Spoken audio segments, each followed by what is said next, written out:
have a nuclear weapon. At the same time, with this announcement, or close to it, as people started to think it was going to happen when Iran was making some very positive statements, the stock market has surged to record highs, picking up thousands of points over the last short period of time, thousands of points. And oil is dropping like it has never dropped before, at levels that went in numbers, down $7, down $8. They've never seen anything like that. But if we didn't do this deal, we could have dropped more bombs for another 3 weeks, 2 weeks, 4 weeks, 2 years. You would never have the Hormuz Strait open. You would never have success. Your market would have, instead of going up at levels that nobody's ever seen before, would go down at levels that nobody ever saw before, maybe except for 1929 or whatever. And you know, all the tough guys don't realize that this wasn't a 3-month deal. This was years in the making. You know why? Because I was the one that killed General Soleimani. And if I didn't kill General Soleimani, we probably wouldn't be talking right now about this deal, because he was a mad genius. They never were able to replace him. But a lot of people forget that. The tough guys, you know, the tough guys that would drive the country right down the tubes. The past 2 days have provided a chance to discuss the details of this historic agreement with many of our closest friends and allies, including the G7 nations and many presidents and prime ministers. As you saw, Prime Minister Modi was here. We had a long talk. He's a great guy. They are thrilled that we made a deal, every one of them. There's not one nation that came to us and said, please, sir, keep dropping bombs on them. Please keep dropping bombs. The stupid people say that. But I'm thrilled to report, and by the way, those last 2 days were brutal. $200 million worth of bombs. And, you know, it is expensive too, by the way, aside from everything else. And they knew I was coming for a third night. We informed them we're coming for a third night. They didn't have their Navy, it's sunk. They didn't have their Air Force, it's gone, not one plane. They didn't have anti-aircraft equipment, so we got free reign. They didn't have their leaders. But they have a new group of leaders that I think is, actually, I think they're smarter. I think they're very smart. I think they're far less radicalized, and I think they're really good. They love their country. You know, you talk about regime change. Nobody will say that, but I guess that's, look, their one set of leaders is all gone. Their second set of leaders is all gone. Their third set of leaders a little bit gone, but for the most part, and frankly, I think that's regime change. I think they're going to behave much differently. I think they see a different way of life that they were never exposed to. So the one thing I didn't want to see is I didn't want to see economic catastrophe. If you kept this going, that could have happened. But all I know is every time we talked about the possibility of peace, the stock market shot up like a rocket ship. It never went down. They didn't like it. The people, you know, the stock market is more brilliant than anybody there is, including the people on the stage, other than me, of course. Let's see. I don't know. What do you think, Scott? Is the stock market more brilliant than you? No, sir. Oh, that's a terrible statement. All right. The stock market is quite brilliant. And every time we said something amazing, like we're going to settle, it would go up. And every time we said something negative, like, guess what, we're not going to be able to settle, it would go down very big, Peter, right? Very, very big. Tells you something. And you know, I've studied presidents, some good, some bad, some great. Not too many are great. And some really bad. We had one just recently. And the one president I did not want to be was the late, great Herbert Hoover. I didn't want that, and who knows what would have happened. But bad things happen, so the past 2 days have provided a chance to discuss the details of the deal with the closest friends and allies, the heads of countries. They were all here, a lot of them, far more than the 7, as you know, a lot of them.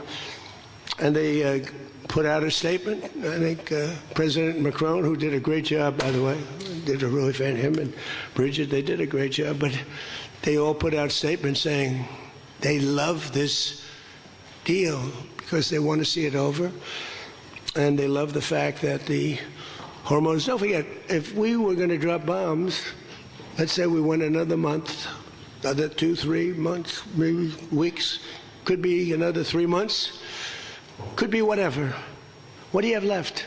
That may be nothing, but you don't have, the strait will never be open because people that own billion-dollar ships, these ships cost $1 billion. They don't like sailing ships or having their ships participate when you go up the coast and you go through the strait and there are rockets flying over your head. They want to protect their $1 billion investment. You wouldn't have oil for maybe years. These are stupid people. But nobody was tougher than me. Nobody hit Soleimani. You know, when I hit Soleimani, people thought that was the biggest thing to happen in the Middle East for 50 years. That was the biggest event. He was the boss of Iran and respected, but he was a mad genius. He was a genius, the father of the roadside bomb. When you see young men, and in some cases women, mostly men, walking around without legs, without arms, with a face that's been blown to smithereens, it's Soleimani, 95%, 96.2 they say or something, 95%. That was Soleimani did it. Happened to come from Iran, and I blew him up. You remember that? I blew him up in the Valley of Death. He got off his plane and we followed him, and in all fairness, because they've been wonderful to me, Israel, but they didn't want to do that attack. They were all set the night before the attack. They informed me they didn't want to do it, so I had to make a decision. I made the decision to do it. But it was a joint venture, as we say in the real estate business. That was a joint venture between Israel and us. We studied it for a month. We knew what plane he was going to be on. Almost a month before, he only traveled on commercial airliners, the big ones with lots of people, because he knew we wouldn't shoot him down. He's very smart. But we knew he was going to be on that plane. We followed him, and then Israel informed me that they won't do it. And I had to make a decision. I had some very good generals, and not the ones you see on television, very good. And I want to thank also Pete Hegseth and General Raisin Kane, who's phenomenal. Okay, these guys are phenomenal. They can't be better.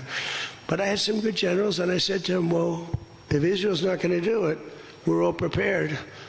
Do we do it? Do you like doing it or not? He said, sure, if you want to do it, we can do it. How well? We'll do it just as well or better. We'll do it ourselves. We don't need anybody. So we took out Soleimani. One of the biggest events to happen in the Middle East, maybe ever, but they say 50 years, they say 100 years. I was with the Prime Minister of Pakistan. He said it's maybe the biggest event that has ever taken place. Nobody could believe it. So that's when it started. It didn't start like 3 or 4 or 5 weeks ago. And Obama wouldn't do it.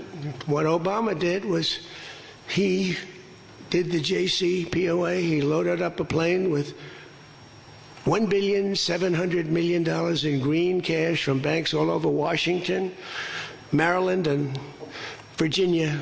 They were stripped of all their cash. They had no cash to do payrolls. It all went into a Boeing 757, a wonderful plane, and they flew it to Iran. And they gave it out to people. They bribed people. They thought they were going to get it done. Then they gave billions and billions of dollars after that. And they got a deal that was a road to a nuclear weapon. I get so angry, I guess. I'm allowed to get angry when I watch the Democrats. They talk about it all the time. We had this deal done. You had a deal that was going to give them, legally, a nuclear weapon. And if that happened, Israel would have been blown away. And in all fairness to Bibi Netanyahu, who happens to be a good man, gets a little excited sometimes. But he happens to be a very good man. We've had an amazing partnership. He's been an amazing prime minister. We have a little dispute over Lebanon. I say, you can do a little softer touch, Bibi. You don't have to knock down a building every time somebody walks into it that's from Hezbollah. But it's been an amazing partnership. But he will say, we're the big partner, and he's the very small partner, and that's true. So he came to the country and he begged Barack Hussein Obama, the president, not to do the JCPOA. He said it could be the end of Israel, and it would have been if I didn't come along. And Obama didn't listen to him. Bibi actually went to Congress and pleaded with them, and he got nowhere. And they had this horrible deal that was horrible for Israel, and that's where it stood. And then I came along and I terminated that deal. It had very little time left. You know, it was a short-term deal. You know, with countries, you need hundreds of years. You don't need 8 years and 9 years. This isn't like you're signing a lease on a candy store at the corner. You need hundreds of years. This was a short-term lease. It expired long ago. Had I let it run, it expired. You wouldn't have been around. A lot of people wouldn't have been around. But Israel would have been terminated. I think the whole Middle East would have been terminated. You saw that when everybody was shocked that all these missiles, they were aimed at these different places. Qatar, Saudi Arabia, UAE. Think of it. Bahrain, Kuwait. They got hit. Nobody thought that was, even I didn't think it was going to happen. They didn't think it was going to happen. They were going to take out the entire Middle East, including Israel. And if they had a nuclear weapon, they would have used it within moments after getting it. So I made it very tough for them when I terminated the Barack Hussein Obama catastrophe. JCPOA, one of the worst deals. NAFTA might have been worse, but that was worse economically. This deal was really dangerous, what he did. He gave them everything, including a lot of money, which we don't give them, by the way, just in case you have any question. We'll be giving this out so you can read it and you can see. And it's a memorandum of understanding. If it doesn't get done in 60 days, that's all right. We go back to bombing. You know, I don't want to do that because it's so good. But we might have to, because we're never going to let them have a nuclear weapon. But they've agreed not to, and you'll see that very clearly in the agreement. But then the second phase of that was they were building, or they were enriching material, as they say. I call it nuclear dust. They were enriching material under granite mountains. Granite being, for those not in the construction business, granite being a very strong, the strongest stone. It's not as pretty as marble, but it's much stronger. It's a lot stronger. Like the new granite I put on the stairs of the White House going to the Oval Office, the black granite, it's rated 1 million years plus. No marble's rated that. Marble's rated 100 years if it's outside. So these are granite mountains, and the B-2s came along and they hit those air shafts in the dark at 1 o'clock in the morning with no moon. They had a beam going right up everywhere. Those guys did a job, and then they were criticized by certain members of the press, like CNN, for possibly not doing that much damage. And it turned out that the damage was far greater. Those mountains collapsed right on top of everything. Nobody's going to get that for a long time. Unless we want to get it, we'll get it. But we're the only ones that can. And they say China has the equipment to get it, and we have the equipment to get it. And it's actually not valuable. Not a lot of value, but we'd like to get it psychologically, but nobody's touching it. We also have cameras. That's what Space Force is. We have the greatest military in the world, by the way. But I'm proud of Space Force because I started it. We have Space Force cameras on every single door, well, there are no doors. They've been pretty well shattered, but every area of that. If somebody walks in and he's got a badge with his name on it, like Mohammed something, which is about a 50-50 guess, Mohammed something, they can tell the name, they can give you a serial number, we can see things you wouldn't believe, the quality of the stuff that we have. That's why we've been so successful. That's why our blockade will go down in the annals of history as being unbelievable. Nobody's ever seen a blockade like that. It's like a steel wall. So what happened is we then terminated that, and I call it the nuclear dust, and that was the end of that. But if we didn't hit that with the B-2 bombers, or if it wasn't successful, they would have had a nuclear weapon, a nuclear bomb at a very high level, not the highest, but it would have been a very high level. We have much bigger, but we hope that we're never going to have to use it. We have the most. Russia has second. China is very far behind, but going to catch up, unfortunately. You know, they're catching up. But we have the most. We have the most powerful. but we also have the most. But Russia's not far behind. And then you have China in third place, but within 5 years, they'll be probably even. And we ought to make a denuclearization deal. It would be so great. We don't need all of that. We don't need to be able to blow up the whole world 300 times over. It's terrible. It's really, if we could do a denuke deal, I'd love it. And one of those two is very willing to do it, I will tell you. But the other one is less willing to do it. And you need all of them. So the deal we reached with Iran on Sunday will be signed shortly, tomorrow, maybe the next day. Subject deals. My whole life is all about deals. That's all I ever did is make deals. And crazy things happen with deals. I've gone into deals where it's a guarantee. No way it can not be signed. And it doesn't get signed.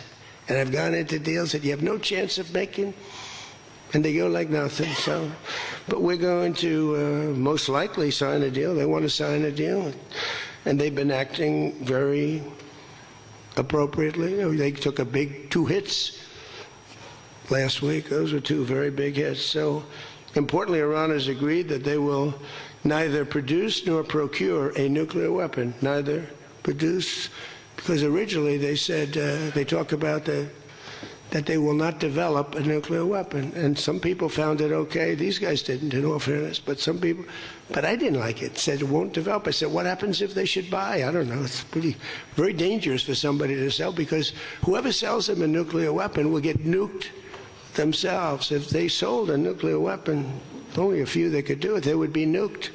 They wouldn't have that country long. So it's a very dangerous thing for somebody to do.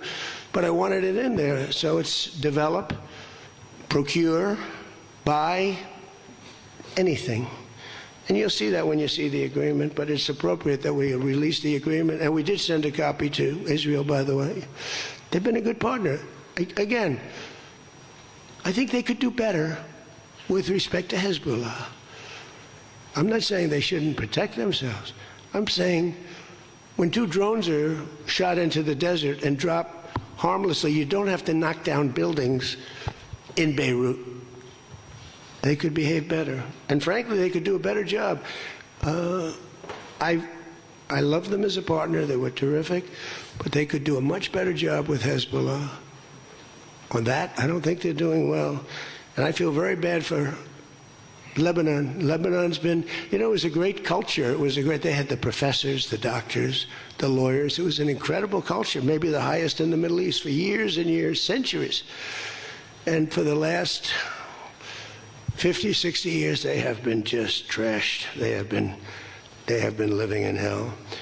So they'll work closely with us to turn over the so-called enriched material that's very deep in the bowels of the earth, very deep. Nobody can get it. So it's not important that we do it quickly, but we could do it fairly quickly. When we have a chance, we'll do it. But in the meantime, we have cameras on every inch of it. Nobody can do it. And if they do, we'll hit them with Patriots, that's all. And they'll be gone. And they know that. Technical discussions on the removal of all stockpiles of enriched materials will begin immediately. We're going to start that immediately. And unlike Barack Hussein Obama, who sent Iran pallets of cash, and any relief they receive under this deal, they'll have to get based on merit. And it won't be from us. We don't have to give them anything. But some people may want to invest. Like, what are you going to do? Say you can never, ever invest in a country? I mean, it's pretty tough. I don't mind being tough, but it's pretty crazy. You can invest in a country. You can invest in any country you want, but you can't invest there. Well, they need investment because we did $1.5 trillion, maybe $2 trillion worth of damage. So somebody's going to have to help them out. There's no guarantee about helping them out, and could be their neighbors will help them out a little bit. I don't know. But it's a lot of money. Almost nobody has that kind of money. That's the kind of damage that was done.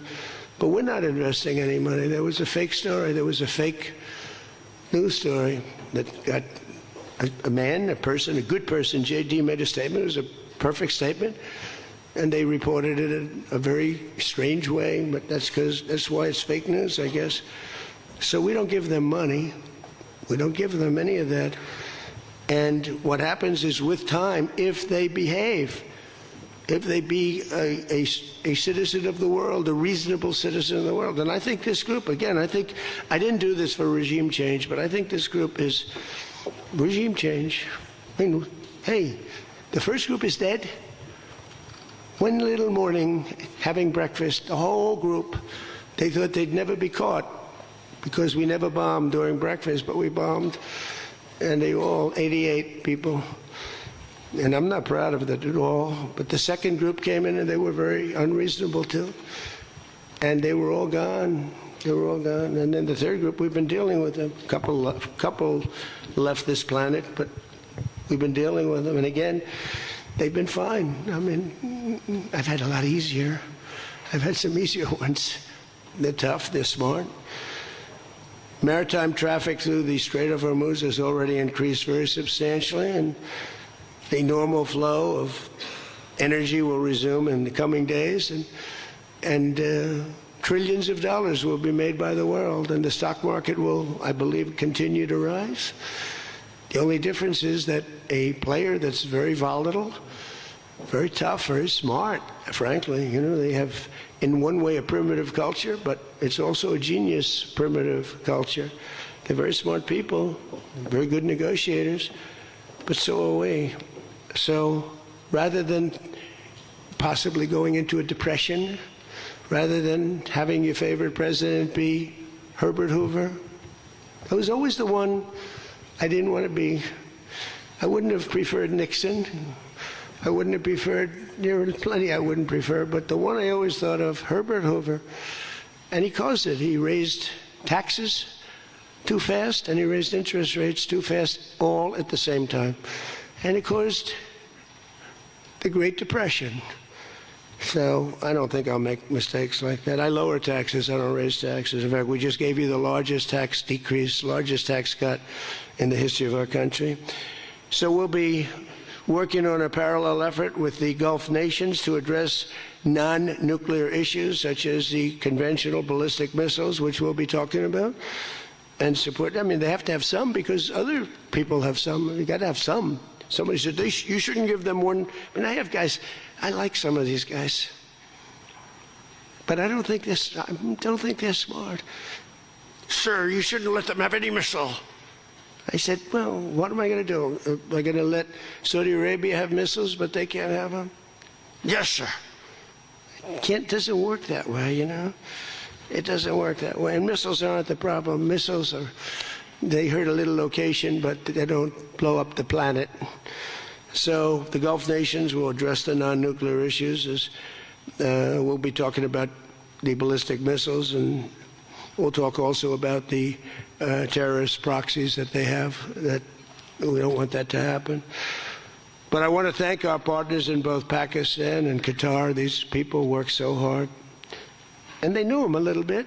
In the case of Pakistan, quite well. In the case of Qatar, they were sort of at odds. And, Qatar was great because they had right next door. When I flew from that location to Saudi Arabia, I'd fly for 40 minutes, and I'd fly to UAE for 40 minutes, to great leaders there, by the way. In the case of Saudi Arabia, the father's still alive, and he's fantastic, and the son is going to be great.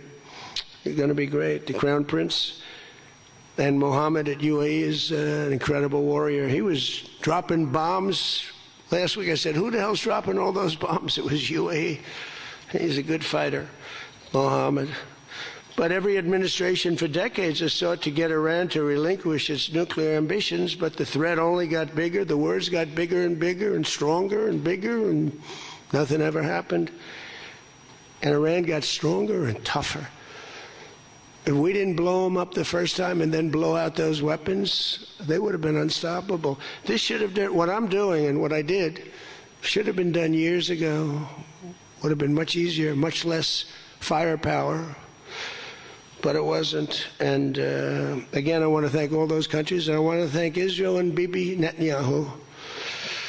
So obviously the breakthrough would not have been possible without the unprecedented pressure the United States put on the regime over the past year and a half. But again, it started a long time ago. It started with the death of Soleimani. That was a big deal.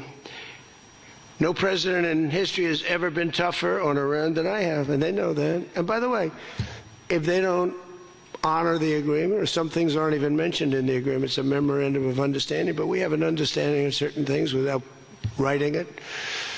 And if they don't honor that, we'll probably go back to bombing them until they honor it. You know, it's amazing what bombs can do. So I say it, the Obama deal was a road to a nuclear weapon, and let's call it the Trump deal was a wall for a nuclear weapon that the nuclear weapon could not get through. Nobody's going to get through it. We built a wall. They weren't going to have it, and that's what we have right now. And it says very clearly, the most important clause to me, too, number one, the Strait opens, but that's much less important than the other clause. Clause number whatever, 5, 8, is a very strong statement that they will never have a nuclear weapon. And it doesn't say they'll have one in 5 years or 10 years or 20 years. With Obama, they were able to enrich very quickly. This agreement now provides Iran with a historic opportunity. If they follow the path of cooperation, will have opened for them, their country will have a chance to survive. Now think of it, you know, they have 91 million people. People want me to bomb the bridges. Why don't I bomb? I already did, because, you know, they went back on one of their promises and I bombed their biggest bridge. The equivalent of that was the George Washington Bridge of Iran. But we bombed that bridge, you saw that. One quick strike by an F-22, the most beautiful fighter jet ever made, by the way. In fact, we're ordering some more of them. We're bringing it out because it's so effective. It's incredible. It's incredible. Well, look, we have the greatest military in the world. Those B-2 bombers are unbelievable. Who would have thought they could handle? Each had two because the flight was so long, but they handle 3 of the biggest, heaviest bombs, hundreds of thousands of pounds, and they handle them like they're nothing. It's amazing. And also, they're undetectable. They flew into Iran, totally, think of it, totally undetected. Now, Iran's waiting for them. They're waiting for them. And they never saw them. 1 o'clock in the morning, they never saw them. They're stealth. And we just ordered 22 more. The newer, upgraded version, which I guess is better. I don't know how the hell you get better. But as I expressed to the world leaders here this week, it's my hope that the peace agreement will be the beginning of a much larger deal all across the Middle East. We're very close. Look at the job we've done on Gaza. Look at Hamas. Hamas has been very silent. You haven't read anything about Hamas. And we're trying to get them unarmed. You know, they grew up with a machine gun in their hand. I think they actually, when they were born, they came out with a machine gun in their hand, so it's not the easiest thing, but they've actually, you know, behaved pretty well, considering this was not the lifestyle that they were taught to have. But including an end to all Iranian aggression, and they're not going to be Iranian aggression, and an end to war and terror in Lebanon. So the Lebanon peace is something we'll have to work on a little bit. It's a very small piece of the puzzle, actually, but it still makes a lot of noise. The big deal is the Iran deal. That's where the money is, where the power was. But they have Hezbollah, and we got to get that done one way or the other. We'll do it. I think Israel can do a much better job on it. Syria would love to do it. I was very responsible for the gentleman at Syria that's now the president of Syria. He's done a tremendous job. He's put that country together in a year and a half. Sort of like our country, a year and a half. It's pretty similar size. They said, please don't put him there. He's a very violent man. Al-Qaeda. I said, well, I know one thing, a Boy Scout's not going to work. And he's actually done a very good job. He'd love to go in, and, you know, Hezbollah is an enemy of his, and he'd go in, but he wouldn't knock down buildings every time he hears there's somebody. He'd just go and get them with precision. But I don't know that people want that. Maybe they don't. Maybe Lebanon doesn't. We have to be guided a little bit by Lebanon. And by the way, the president is going to be coming, Prime Minister, President, going to be coming over to see us very shortly, over the next week or two. Good man. He's, you know, man is living. What a tough life he's got, because he's got tough groups of people, and it's amazing. Amazing there is a Lebanon with all they've been through. They have been treated worse than just about I think anybody, disrespected incredibly. So the expansion of the Abraham Accords is the other thing that we hope we're going to get. And I think Saudi Arabia, if they lead the way, they'd be doing themselves a big favor, because everybody that's in it, UAE went in right from the beginning. Again, he's a warrior. And they never got out. Nobody ever got out. You think maybe during the war, they were all afraid of, everybody was afraid of Iran.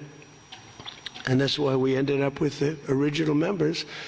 But then when the election was rigged, that's right, and I wasn't here at all, nobody cared about anything. The country went to hell in every way. That was the least of it. Middle East was the least of it. The country went to hell, allowing 25 million people into the country, unchecked and unvetted, many of them criminals, many of them murderers, 11,888 murderers allowed into our country. So this was the least of it. But the past 2 days have also provided an opportunity to discuss a number of other key issues with members of the G7 and our partners. Yesterday morning, we had a productive conversation on the war in Ukraine. I spoke with President Putin. I spoke with President Zelensky, and he was there. And President Putin I spoke over the phone with.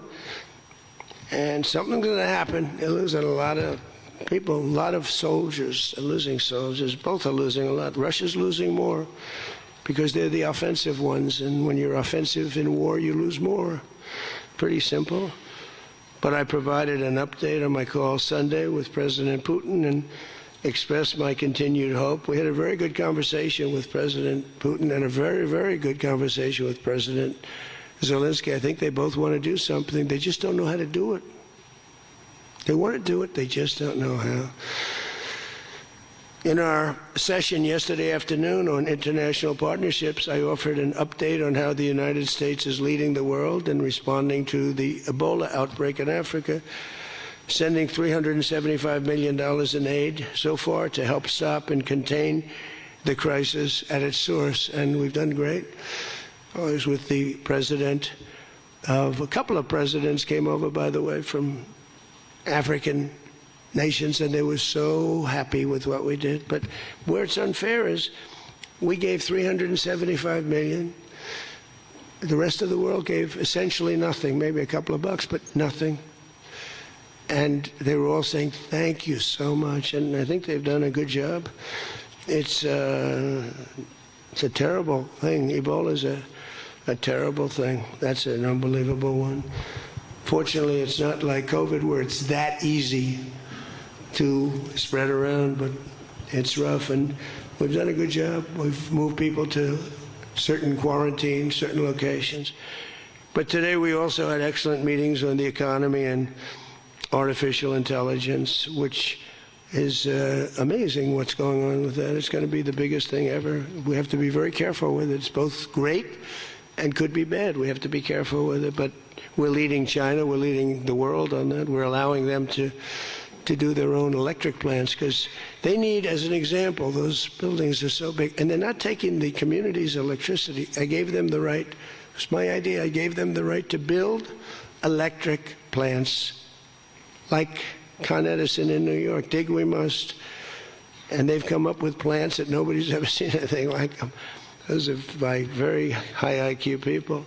So they're actually building electric plants. So, because otherwise they could never build a building because the grid is old and tired and broken and a mess. So they're building it, and they're going to sell their, very cheaply, they're going to sell their extra electricity into the grid. So we take care of a lot of things, like California, which doesn't have nearly enough electricity. They don't know what they're doing there. And instead of having blackouts and brownouts, they'll be able not to. We found a great deal of unity here at the G7, and we signed a declaration on illegal immigration, the first time ever for a G7 statement. They did a beautiful statement.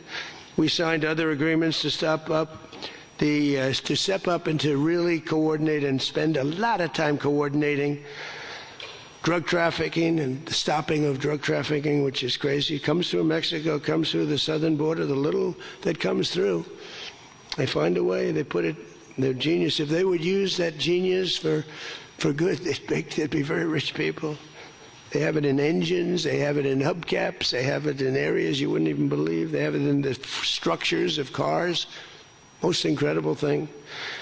But we've done a great job on it. We have drugs coming through the border are down 61%. Drugs coming through water, the sea, ocean, sea, Gulf, down 97.2%. That's the ones that get hit. Just like we hit the Iranian minesweepers and mine droppers, they call them. They dropped. Who would have 28 mine droppers? Who has 28 mine droppers? They actually had them, but they don't have them anymore. We hit them just like we hit the drug dealers.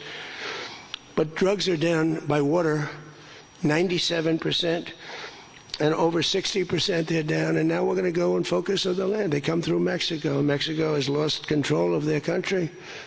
The cartels run Mexico, and it's sad. And the president's a very good woman, but she's a very scared woman.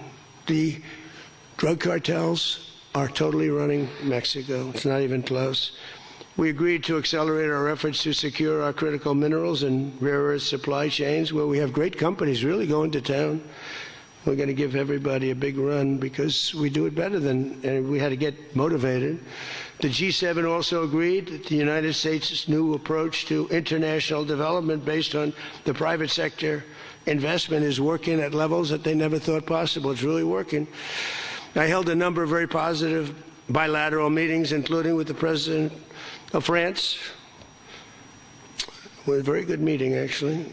The Emir of Qatar, Sheikh Tamim, who's, I tell you, I wish I could really know the guy. You know, some people say, well, he lived in that neighborhood. You can't be saying things that you'd like to have him say. He was fantastic on this, and he's been a fantastic guy in terms of energy and getting energy out there. President of the United Arab Emirates, Mohammed bin Zayed, who's an amazing warrior. President El-Sisi of Egypt.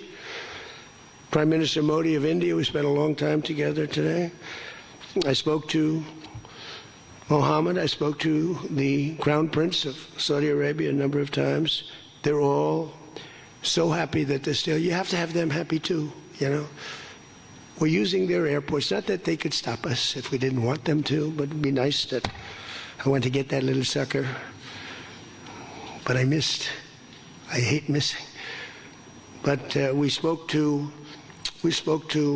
all of them and many countries all over the world. So every country, I think Israel too. Look, think of what Israel's getting.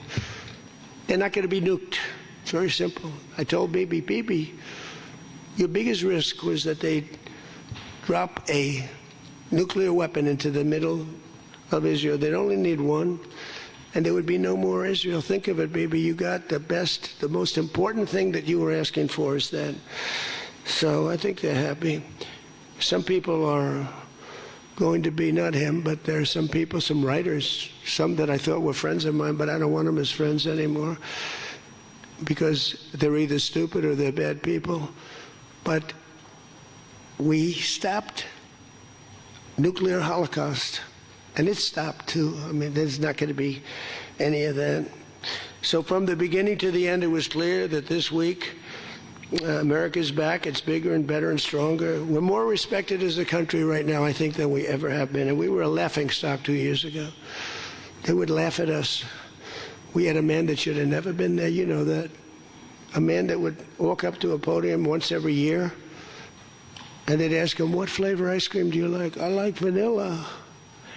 Then he'd try and find the stairs, which he couldn't find most of the time, and he'd leave. This is very unfair reporting. And then you said you didn't know about that. You didn't know there was something wrong. We can never let that happen to our country again. To me, the worst. We had the worst inflation ever. We had the worst in prices and the costs. It's all coming down now because the oil is bringing it down. You're going to see numbers that are going to be amazing. But this evening, I look forward to a very special dinner with President Macron and his fabulous wife at the Palace of Versailles. I sort of like that palace. Palace has a lot of gold. I want to check it out. It's a beautiful palace, maybe the most beautiful of all. I hope you're going to get to see it. The ones that are traveling with me, I hope you're going to get to see it because it's amazing. But they asked me if I'd stay a little bit longer and go to Paris.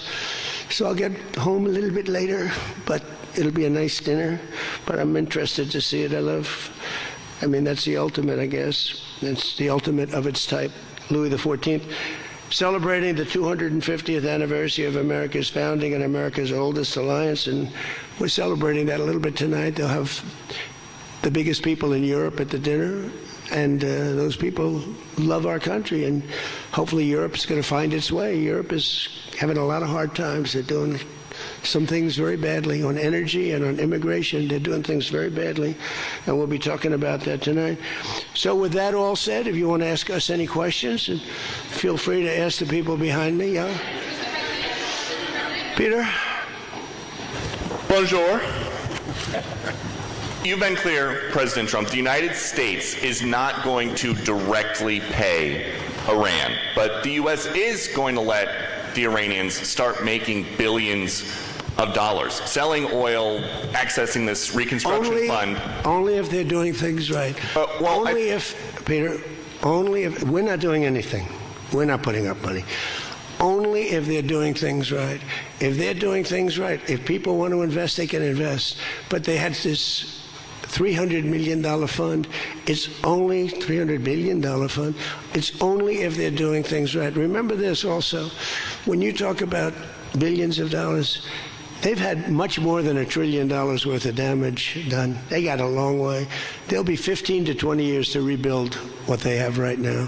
So they have to behave themselves. If they're not behaving, they get hit again. They'll be hit again, because we can do it very easily.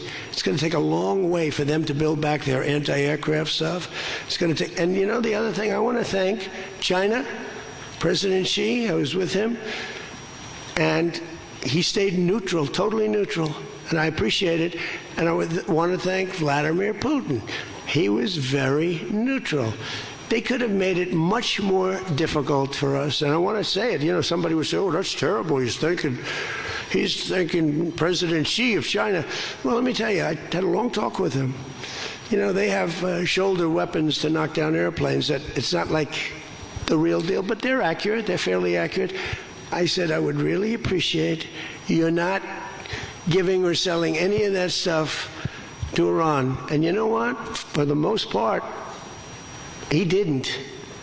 So I just want to thank them because they made it a lot better. Can you explain, though, what the difference is between giving Iran U.S. dollars and unfreezing U.S. dollars for Well, the unfreezing is an easy one to answer.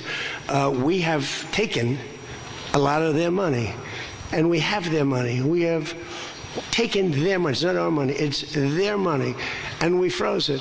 At a certain point in time, I guess we're going to have to give it back. If we didn't give it back, nobody would ever invest in the dollar again.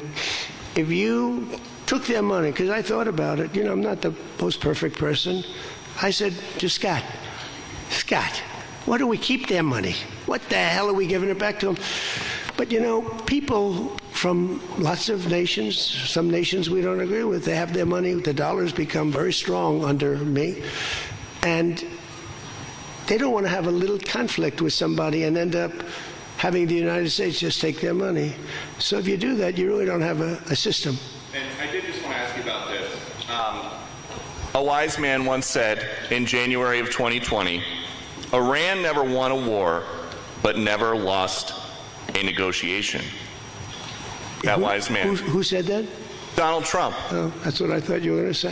So how do you go back to the United States and convince a skeptical American public that this deal is a win?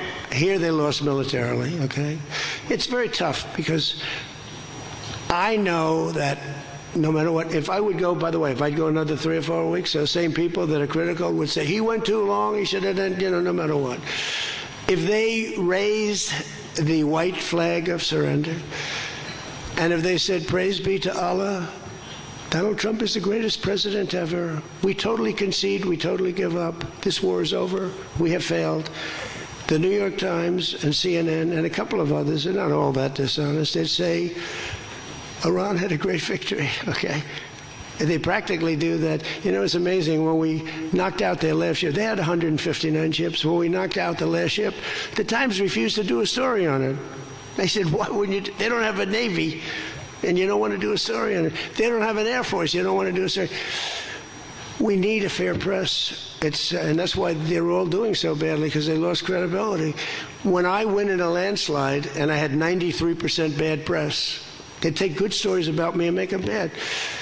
But the only reason that happened is because they have so little, the media has so little credibility that the people voted for me. 93% of the stories on network, ABC is horrible. I think ABC is the worst.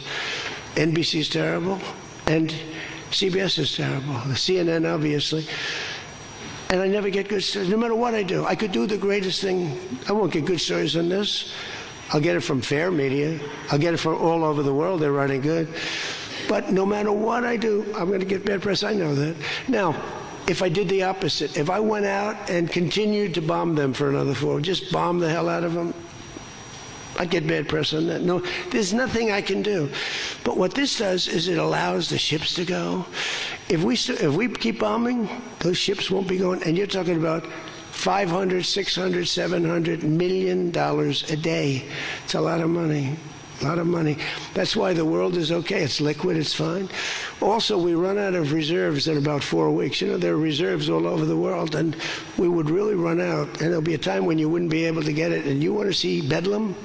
So for all those so-called geniuses that want to show me how smart they are, ask them why didn't they blow up General Soleimani? Ask that of the general and a couple of other people that I like very much, but boy, are they wrong. Go ahead. How about you? Thank you, Peter. I give you more, Peter, but people will say I like you too much. Thank you, Mr. President. Bonsoir, Mr. You know, he told me that first day in office, he asked me like 7 questions. I answered all of them.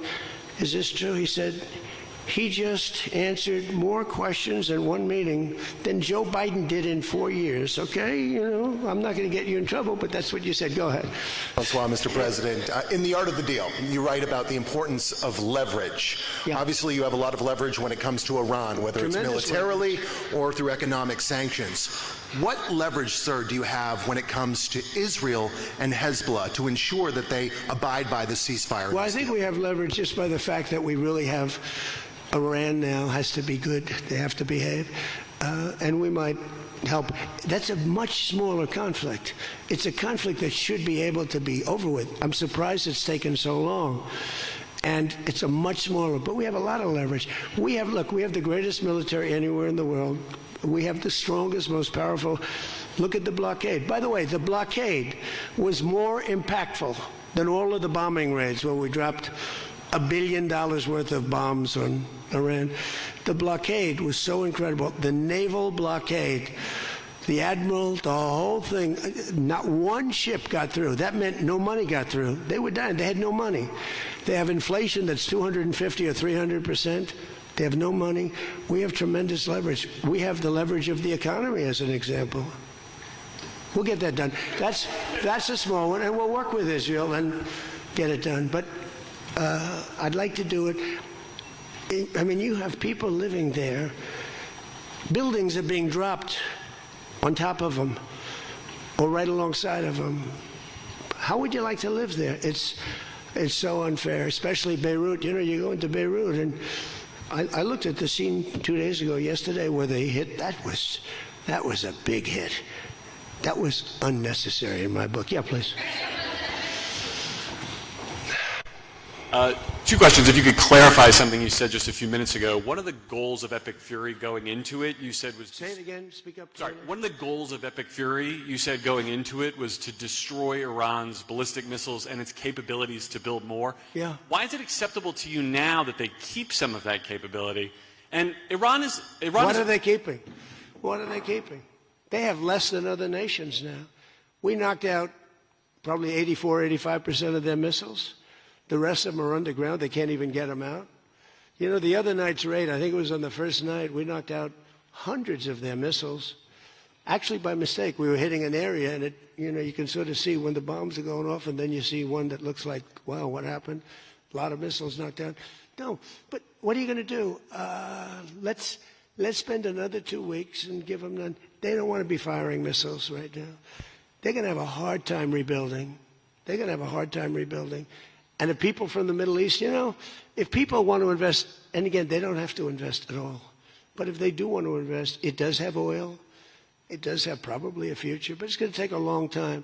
But are you going to let the 91 million people starve to death? I mean, one of the things I was very intent on, they have water desalination plants, very good ones.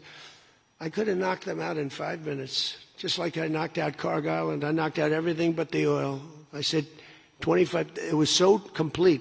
The only thing there is the pipes coming with the oil because I didn't want to ruin the world market because they do a lot of money. But I didn't want to do that, no. It would have been so easy. It would have been easier, and I would have satisfied a group of 10% of the people, but it would have been the wrong thing to do. And it could have caused an international depression. Iran's position, Maybe not. Iran's position has always been that their nuclear program was for civilian purposes. If they come back after the signing of this and say they want to continue to have a civilian nuclear program, is that acceptable to you? Well, I've said to them always, I say, look, you have probably the third largest oil reserves in the world. What the hell do you need nuclear for?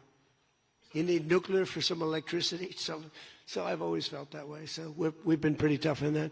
You know, it is a little hard, though, when you say that somebody wants it, other people have it, other adjoining states have it, and you're not letting them have it for purposes of electricity and things like that. It's always a little tough. You have to use a little common sense, please. New York Times, please. Thank you, Mr. President, for the question. Now that you're approaching a new phase in this conflict with Iran, can you now say whether you will hold anyone in your administration accountable for the strike on a school that killed more than 100 children on the first day of the war? No, if it was a fault, and as you know, that's under investigation. It's such a strange question to be asked at this state. We're talking about a long time ago, but nobody did that on purpose. I guess you'd have to say about them, what about the thousands of soldiers that they blew up when they opened their car door? What about the thousands of people that were killed by Iran? No, mistakes are made. The war is nasty. But I know it's under investigation, and I could have a report for you tomorrow. Or I would ask Pete Hegseth that question, because they have it under investigation. Please. Mr. President, you've been saying all week that this deal permanently prevents Iran from getting a nuclear weapon, but the drafts of the deal that have been floating around barely mention Iran's nuclear program. So can you explain how exactly the deal achieves that goal? So when I say permanently, it should be permanently. But if it's not permanently, we will bomb them. They will be bombed, just like I bombed them on Wednesday night and Tuesday night, and was going to bomb them on Thursday night at a level that was 3 times greater, and they knew that. I will bomb them. Now, that's with me as president. If you have a weak, pathetic president, maybe that doesn't happen, but I can only do the job that I have to do. I have a long time to go. I have almost 3 years, close to 3 years. Time is going fast. But our country's become we're the most respected country in the world. Those leaders today, they said, we used to laugh at you. 2 years ago, the same guys, they'd laugh at the country. And now they say, you're the most respected country anywhere in the world. Militarily, even military. Take a look at what happened look at what happened in so many different locations. Afghanistan, that horrible retreat that these people made, leaving equipment behind. They weren't under any pressure. You take your time.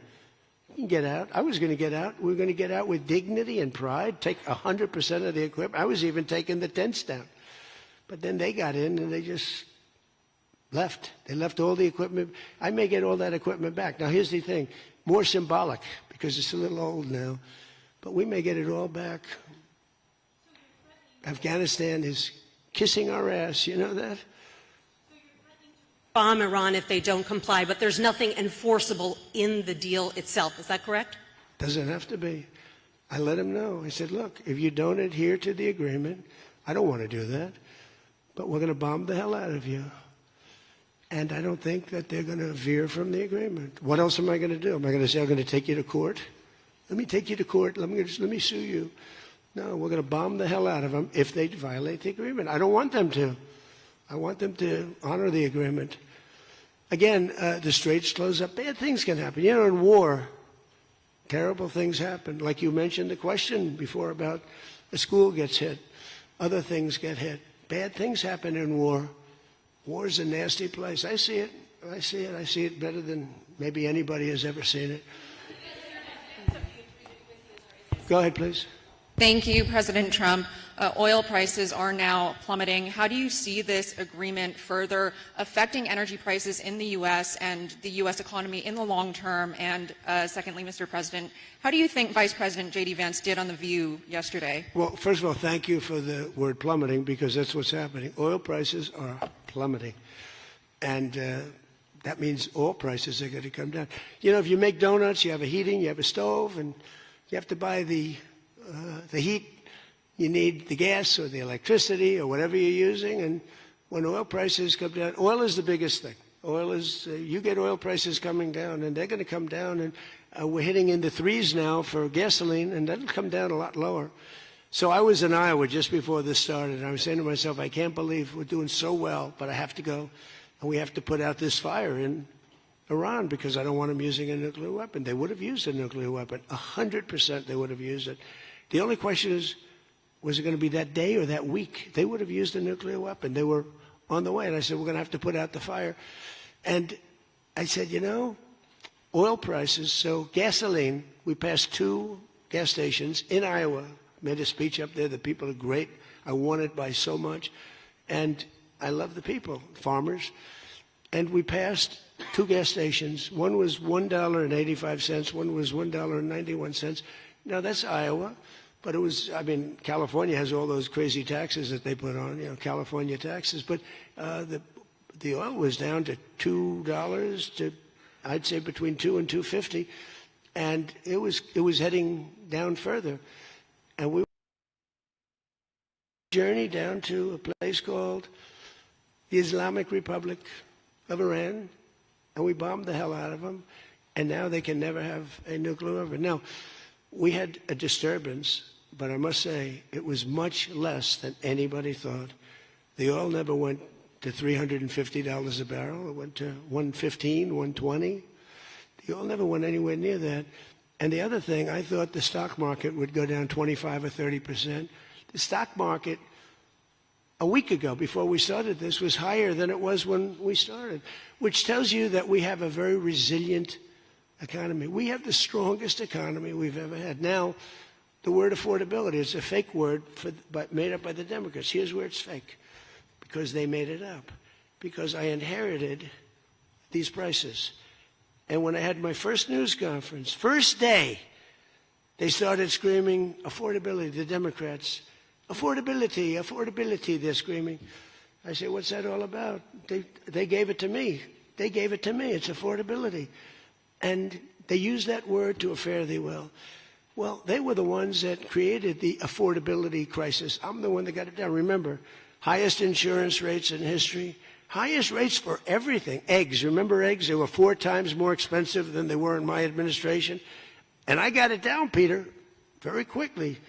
Our secretary did a good job of agriculture, Brooke. She did a great job with eggs and everything else. And now that the oil is coming down, you're going to see everything follow. Everything follows the cost of energy. And we're going to end up having the lowest energy anywhere in the world. Please. Yeah. No, please. Thank you. You're from ABC. You're fake news. Go ahead. To follow up on oil, can you confirm, will Iran be able to immediately sell their oil to market? And will U.S. sanctions snap back immediately if there is a delay or collapse in the talks? And then relatedly, is there any safeguard in this deal to prevent Iran from charging what they say could be fees after the 60-day extension? The thing that's going to stop them from doing that, because you can't cover everything in a document, is common sense. They don't want to get bombed. They don't want to get hit. As far as sanctions are concerned, at some point, you know, we have sanctions which will never let them rebuild. They would have no money. They would be in poverty. The 91 million people would starve. So something will happen as soon as they behave. When they behave, we're going to let that go. We're going to have to.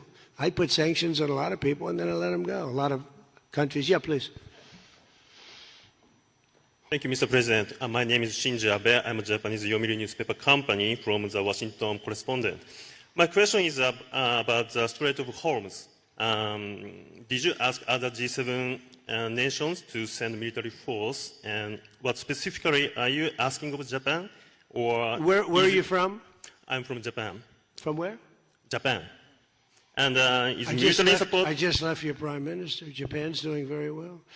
She's my biggest fan, I have to tell you. She thinks I did a great job. You have to call her and ask her. She's doing a very good job, by the way. Go ahead. And military support is no longer necessary? Yeah, but what do you want to know? Go ahead, just tell me. What do you want to know? Okay. My question is, did you ask other G7 nations to send military force? And what specifically are you asking of Japan? To send the Air Force? For what?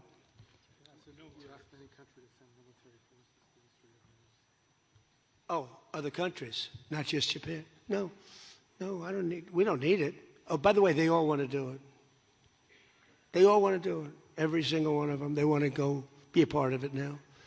Not while the war was going on. I was a little disappointed. The UK, I said, yeah, it would be nice if you sent ships. I didn't put a hard sell on, but I said it would be nice if you sent some ships. And the Prime Minister said, they'll be there, sir, as soon as the war is over. I said, did he just say that? I couldn't believe it, actually. Japan has offered to get involved, but I mean, I'll be honest, Japan was not willing to get involved during the war. I asked her, I said, you want to get involved a little bit? I didn't put the heavy sell on, but they said, no, we don't want to get involved. Nobody did. We did it ourselves with Israel and with the Arab states that got hit, surprisingly hit. Yeah. Yes, please. Go ahead. Thanks a lot, Mr. President. Question on Brazil. I would like to know, how was your interaction here in Evian during the G7 with the Brazilian President Lula? Did you talk about the new U.S. tariffs on Brazil? Did you talk about the U.S. designation of criminal gangs as terrorists? We did. How was it? I spent a lot of time with him, actually, and it's become a little rough country, right? Politically. It's been a little dangerous politically. You're talking about Brazil, yeah? It's been nasty. I hear they arrested somebody that's running for office today. I found that out after we left. I just said goodbye to him, and I heard that they arrested the Bolsonaro Jr. He was doing well in the polls, and they arrested him because he made a statement in Texas. They arrested him, or they want to arrest him. They have something out for his arrest. No, they play pretty tough. But nobody plays tougher than the United States. Look, our elections are totally rigged. We have rigged elections. Please, in the back. Yes, sir. Go ahead. Thank you so much, President. Thank you. Sumu Sakamoto, the Asahi Shimbun.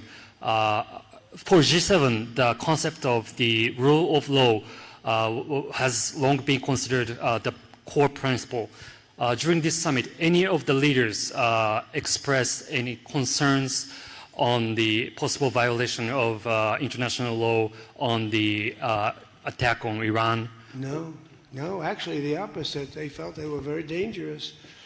They were very relieved because they could get hit too. They were very relieved. No, we never discussed that. No, it would be the opposite. They broke the law. They killed thousands of people. They killed thousands of our soldiers and hundreds of thousands of people. Yeah, please, go ahead. Go ahead.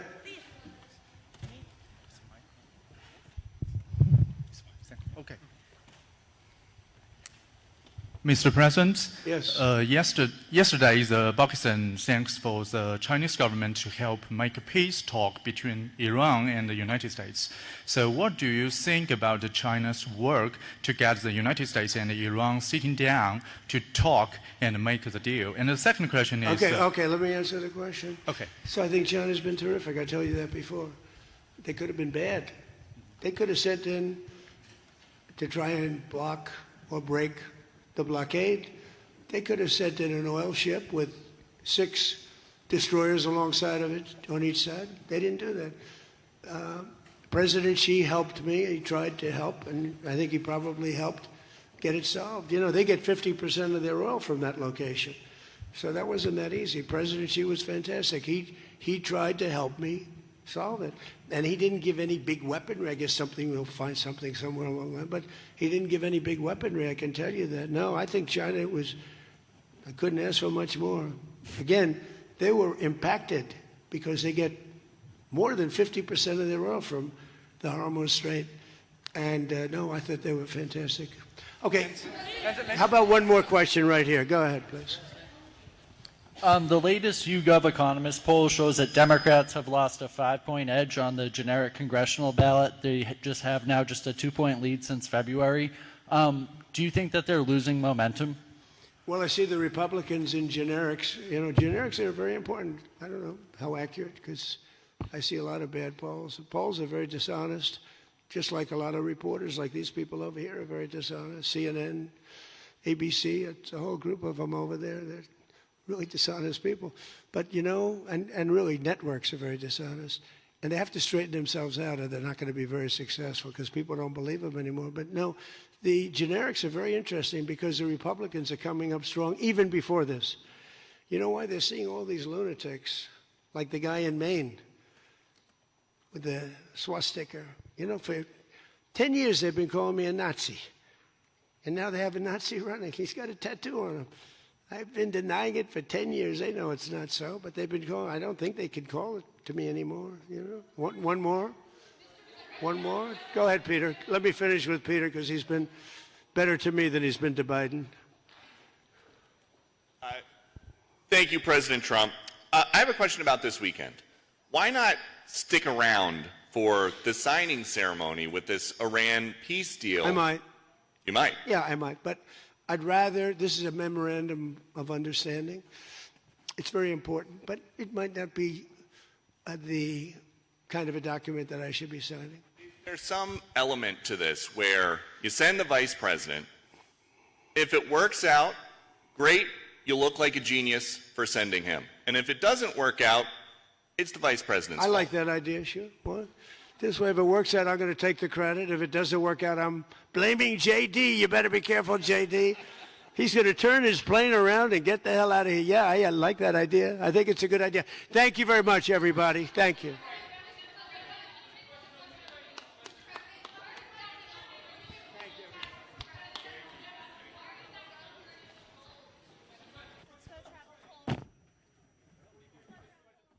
President Trump wrapping up his news conference at the G7 summit, where he talked about a wide range of issues. But the big headline that kept dominating reporter questions over and over, of course, is Iran and the deal between the United States and Iran. So let's break that down and go live to CBS News senior White House correspondent Weijia Jiang, watching all of this in Washington.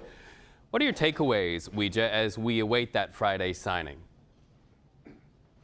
Well, Reed, despite the president speaking for quite some time here and taking several questions, a lot remains unanswered, which makes sense because this is a memorandum of understanding, which the president himself acknowledged during one of the last questions he received, which is, hey, you know, if this is such a big deal, why aren't you sticking around to sign it? Because remember, instead, Vice President J.D. Vance is going to be the one traveling to attend the signing ceremony. And the president said, because it's an MOU.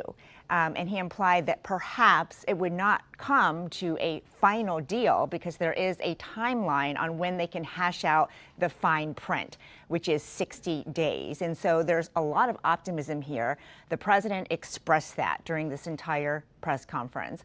But the fact is, Reed, that there is still a lot to work out in terms of the timing, in terms of the logistics, in terms of the security for the Strait of Hormuz. And what Iran is truly going to agree to ultimately for its nuclear ambitions. The president continues to claim that they have agreed to give up all their ambitions for procurement, for development. He was unable to really specify whether that meant for civilian use as well. And You know, another really telling point, Reed, was when it comes to this highly enriched uranium that has been a constant sticking point. Right. And the president said it doesn't really matter when that is retrieved because it's not like they can just go and access it at any point. And so there are still a lot of these details, Reed, that have to be worked out. But what I will say is that the president continues to try to claim this as a victory, even though he himself has acknowledged, rightfully so, that this is really just the jumping off point to start negotiations for filling in all those details that are really going to make a difference, Reed. Well, it certainly is not seen as a huge victory. We have a president who himself says, I like to win, I'm a winner. So can we maybe assume that that's the reason why he's not going to be there for that signing of the memorandum, that this is not the slam dunk win that the president would set his entire value system around? I believe that the president is being cautiously optimistic. And it's not that he doesn't believe this is a victory, because, look, it is a huge development that Iran is coming to the table, that they claim that they, in good faith, are going to try to hash out these details. So I do believe that the president views this as a win, but he wants to sign the big deal with a capital B, when it's not just a memo, but it's actually a peace agreement. And so, you know, he said that perhaps this MOU isn't the sort of document that he should be signing. He also made light of another, question that is actually pretty legitimate, because he is sending his vice president to go and sign this MOU. Vance has also been the face in recent days, and really for months now, of a lot of public messaging when it comes to the war. And you heard our colleague there ask if the reason behind that is because in case it fails, is Vance going to have to take all of the accountability for that? And if it wins, then President Trump can take the credit for it. And he laughed it off and said, that sounds like a great idea. But it does beg the question why, to your original point here, Reed, he is not more involved with something that he continues to claim is such a victory. All right, Weijia Jiang watching that one for us live. Thank you so much. Good to talk to you, Weijia. Let's turn now live to CBS News Chief White House correspondent Nancy Cordes, who is in France. Nancy, you were in the room. We heard that question. I was really fascinated by the thesis, the premise of that question about that memorandum of understanding and whether it actually has teeth. Talk to us about your question for those viewers who might just be tuning in right now and the answer that you got. Sure. Well, the president, Reed, has been making some pretty grandiose claims all week here in Evian about the things that this 1.5 page agreement will accomplish. Most notably, he says it will prevent Iran from ever getting a nuclear weapon. But he hasn't explained how exactly the deal will do that. And the drafts that have been circulating, only mention Iran's nuclear program a couple of times. The rest of the document deals with the Strait of Hormuz, deals with sanctions, unfreezing assets, and things like that. And so I just wanted to ask him directly, why are you claiming that this particular deal is going to prevent Iran from ever getting a nuclear weapon? And he said, well, if they try to get a nuclear weapon, then we'll just bomb them, which may be the case, but that's not the same as a deal that enforces it. So I followed up by asking him if there's anything enforceable in this deal, any kind of mechanism that prevents Iran from getting a nuclear weapon. And he kind of blew it off. He said, well, what do you want me to do, sue them or take them to court? What kind of enforcement are you talking about? But the reality is that the two sides are about to embark on a lengthy negotiation that will involve enforceable benchmarks that would be enforced by the U.S., enforced by international agencies, to hopefully ensure that Iran doesn't begin nuclear development again. And whether that negotiation will be successful is still up in the air. But it's pretty clear that this memorandum of understanding does not do what President Trump claims it does, preventing Iran from ever getting a nuclear weapon. 13 U.S. service members lost in this conflict, and so I think that's why your question relative to how this happens and the machinations of how this actually gets implemented to keep a nuclear weapon is especially germane. I also thought it was interesting, Nancy, when the president talked about conversations with the Chinese president and also with Vladimir Putin of Russia, actually giving them credit, speaking to holding off and showing some restraint there. What was the take in the room when he talked about those two men who lead countries that are communist countries and are arguably seen as not especially friendly to the United States of America? You know, this is a case that he has been making. He made it in the run-up to his visit to China because certainly China could have flexed its muscle more in this situation. It is the largest purchaser of Iranian oil, and therefore its trade with Iran was very significantly affected by this months-long blockade in the Strait of Hormuz. But China kind of held its powder and watched and waited to see how things played out, and I think that gave Trump a little more wiggle room, which he's clearly grateful for because he brought it up again today. Interesting that you bring up Russia, because while he did say that he was glad that Russia didn't get involved too much in this conflict, he also said that really Russia is suffering more greatly from its conflict with Ukraine than the Ukrainians are.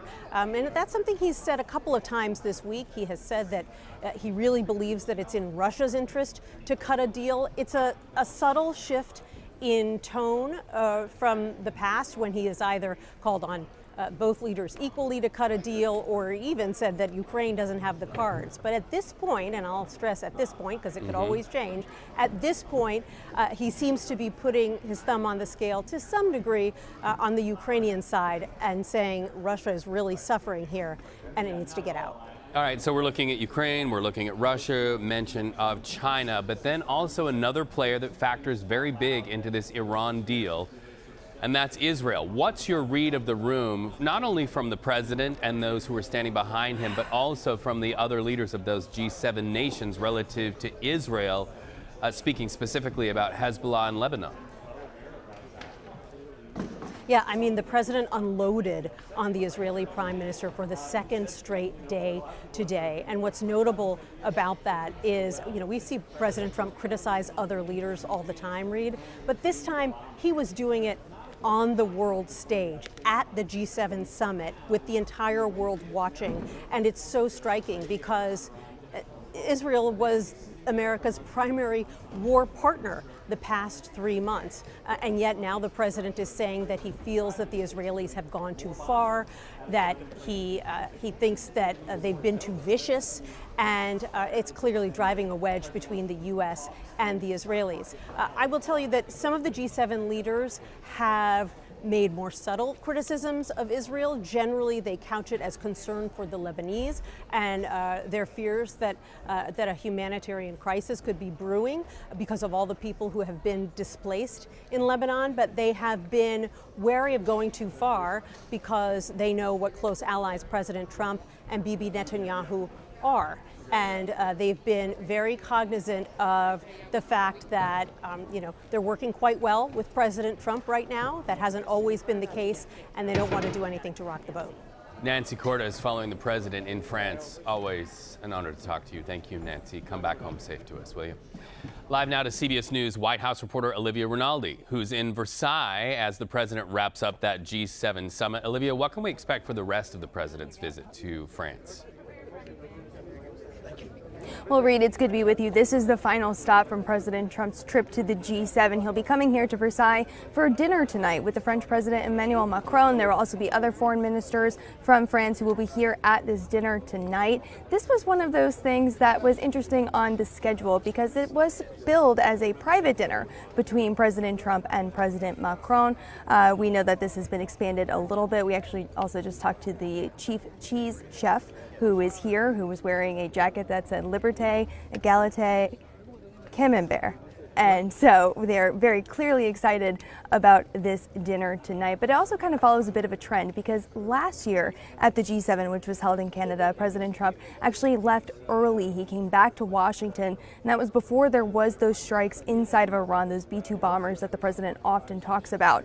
So they have gotten creative over here in Europe in a way to keep President Trump engaged in coming to these summits. At the NATO summit last year, they had him have dinner with some of the royals there in the Dutch to keep him occupied and keep him engaged through the end of that NATO summit. Seems that French President Macron took a page out of that book, inviting him for dinner tonight. President Trump said he is a fan of nice places, so he's very excited for this dinner tonight. After it wraps, he will head back to the U.S. for what will be surely a very, very late night landing at Joint Base Andrews. All right, Olivia Rinaldi with arguably one of the more beautiful assignments of the day. Thank you so much. Good to talk to you, friend. Breaking news back here in the United States. Life in prison in the case of the Gilgo Beach murders out of New York. So let's break down how that came about. Let's go live to our newsroom in New York and CBS News correspondent Chanel Call. So Chanel, catch us up on this case, if you will. Well, Reed, this really marks an end to one of the most chilling murder cases in New York history.